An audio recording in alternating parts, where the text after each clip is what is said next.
لیے یقیناً ایک بہت ہی خطرناک دور ہے، وہ اس حوالے سے کہ ایران جو کہ بہرحال مسلم امہ کے لیے ایک اپنی کلیدی حیثیت رکھتا ہے، اور اگر اس کو کسی قسم کی پریشانی لاحق ہوگی تو یقیناً پوری مسلم امہ کے لیے پریشانی لاحق ہوگی۔ پریشانی لاحق ہونے سے مراد یہ ہے کہ اتحاد بین المسلمین کو ملحوظ خاطر اگر آپ رکھیں گے تو یقیناً ایران پہ کسی قسم کا میزائل یا بم اٹیک، اسلام پہ میزائل یا بم اٹیک ہوگا اگر اتحاد بین المسلمین کی بات کریں۔ اچھا، ہمیں مختلف ایجنسیاں جو بیرون ملک سے تعلق رکھتی ہیں وہ ہمیں ایسے موقع پہ شیعہ سنی اور دیگر کنیات میں پھنسانے کی کوشش کریں گی تاکہ ہم اتحاد بین المسلمین کو برقرار نہ رکھتے ہوئے پاکستان میں مائنڈ سیٹ کو تبدیل رکھیں۔ کروڑوں اربوں ڈالر مختلف حکومتیں جو پاکستان کے خلاف نبض آزما ہیں وہ خرچ کرتے ہیں کہ اپنی انٹیلیجنس نیٹ ورک پہ اپنی ہڈن ایکٹیویٹیز پہ۔ ان ایکٹیویٹیز میں ایک ایکٹیویٹی یہ بھی ہوتی ہے کہ عالم اسلام کو آپس کے تفرقات میں پھنساؤ۔ اچھا، اس میں جو سب سے اہم چیز ہے وہ ہماری لا علمی ہے۔ لا علمی سے مراد کیا ہے کہ دیکھیں، اسلام بنیادی طور پہ امن کا مذہب ہے، اسلام امن و امان کا مذہب ہے، سلامتی کا مذہب ہے، اور جب سے اسلام نازل ہوا، نزول اسلام کے بعد سے اللہ رب العزت نے دنیا کو سلامتی کے دائرے میں ڈال دیا۔ تو جو مذہب سلامتی کا ہے، جو مذہب امن کا ہے، اس مذہب میں قتال کیسے پیدا ہو گئے؟ یعنی ایک مائنڈ سیٹ ہے جس نے مذہب اسلام کو توڑ مڑوڑ کے پیش کیا ہے۔ میں کسی فرقے، کسی تھاٹ کے خلاف نہیں بات کر رہا ہوں، میں ایک عام آدمی، ایک عام مسلمان کے طور پہ بات کر رہا ہوں۔ اللہ رب العزت نے جو بات سب سے زیادہ پسند کی ہے وہ حقوق العباد کو پسند کیا ہے۔ اللہ میرا رب کہتا ہے کہ بندے، میں تیری نمازوں کا حساب، حقوق اللہ کی ادائیگی میں کمی بیشی کا حساب 70 پردوں کے پیچھے لوں گا، اور وہ بھی اس طرح سے لوں گا کہ ماں اپنے بچے سے بہت محبت کرتی ہے، میرا رب میری ماں سے 70,000 گنا زیادہ مجھ سے محبت کرتا ہے۔ تو یہ کیسے ممکن ہے؟ لیکن اللہ نے کہا ہے، سب سے بڑی اللہ کی شان یہ ہے کہ وہ رحیم ہے، وہ کریم ہے، کرم کرنے والا ہے، وہ رحیم ہے، رحم کرنے والا ہے، اور انسان کسی طرح سے رحیم نہیں ہے۔ روز حشر جب حقوق العباد کی بات ہوگی، ہم نے اپنے پڑوس، اپنے عزیز و اقربا، اپنے بھائی بہن، اپنے والدین کا حقوق اگر ادا نہیں کیے تو ہماری پکڑ بہت زیادہ ہوگی۔ تو اسلام تو مذہبی بیس کرتا ہے امن پہ، پیار پہ، محبت پہ۔ اسلام کیسے قتال پیدا کر سکتا ہے؟ یہ اسلام کو ملیٹنسی کے ذریعے اس کی جو اچھائیاں ہیں اس کو ایک مخصوص پروپیگنڈے کے ذریعے برائیوں میں کیا گیا۔ یہ پوری یورپین دنیا کہتی ہے کہ جی سوسائڈ بمبر، خودکش حملہ اسلام میں شروع ہوا ہے۔ ارے ان جاہلوں کو تھوڑا سا ماضی میں لے جاؤ، تاریخ کا مطالعہ کرو۔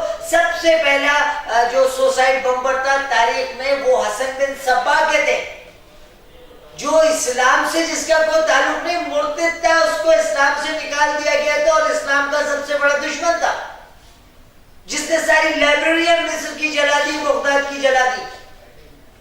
اس نے اپنے ایک مذہبی مذہب بنایا تھا جو آذربائیجان، یہ جو ہمارا سینٹرل ایشیا کا ریجن ہے، یہاں پر اس نے آرٹیفیشل جنت بنائی تھی، اور اس کے جو وہ فدائین ہوتے تھے انہیں فدائین کہا جاتا تھا، ان کو یہ ٹرینکولائزر نشہ دے کر کے ان سے کام کرواتا تھا، عالموں کا قتل کرواتا تھا۔ اور یہ تو سب سے پہلے جو فدائین کا کام تھا وہ سوسائڈ بمبر ہے۔ یعنی اسلام کا جو مرتد ہے وہ رائٹزم کی بات کرتا ہے، وہ جہاد میں امت کا، مسلمانوں کا اور عام انسانوں کا قتل کرتا ہے، یعنی قتال پیدا کرتا ہے۔ تو اسلام کا کہاں سے تعلق ہے؟ اسلام مذہبی رجحانات کو اعتدال کے ساتھ، چونکہ میرے مذہبی اعمال میرے اور میرے رب کا معاملہ ہے،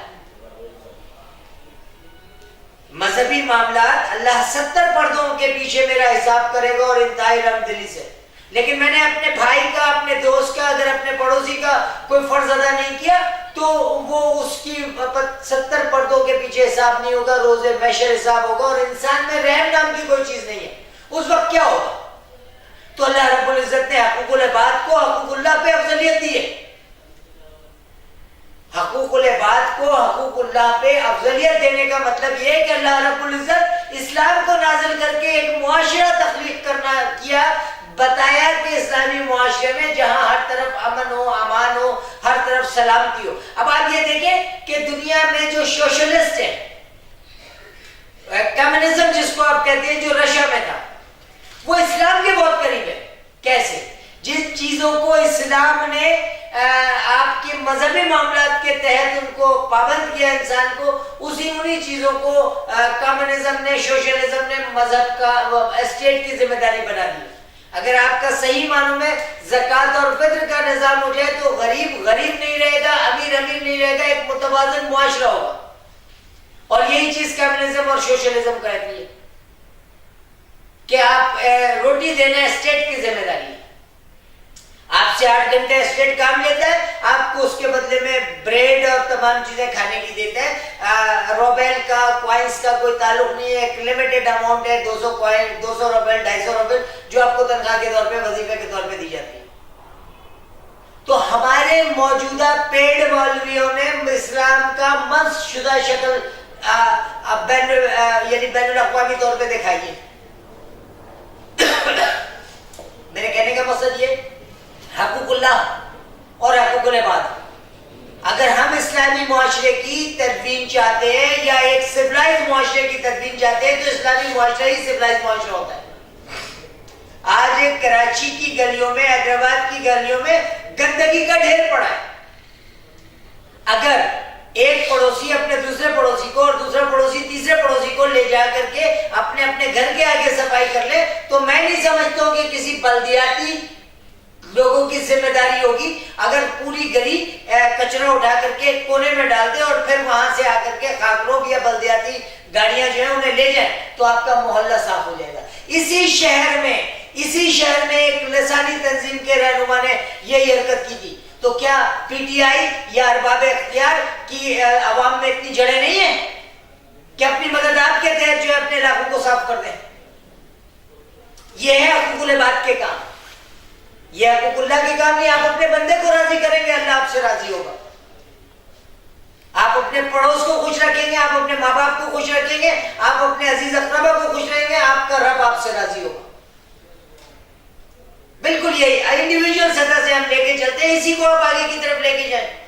ہمارے سیاسی محرکات جو ہیں، اس ملک کی بد نصیبی ہے کہ ہم پہ جو حکمران مسلط ہوا ہے وہ ہمارے اعمال کے زمرے میں آتے ہیں.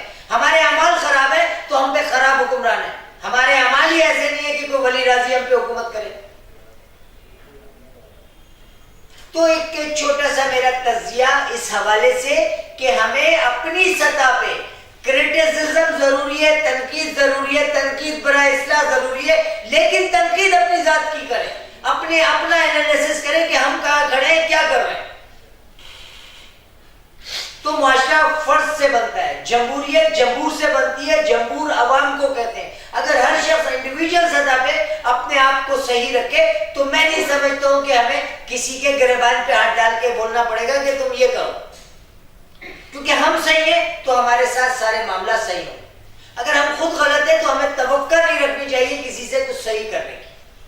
ٹونائٹ پہ شاہین کے ساتھ سید شاہین عبداللہ کو اجازت دیجیے. اپنے عزیز و اقربا، پاس پڑوس کا بہت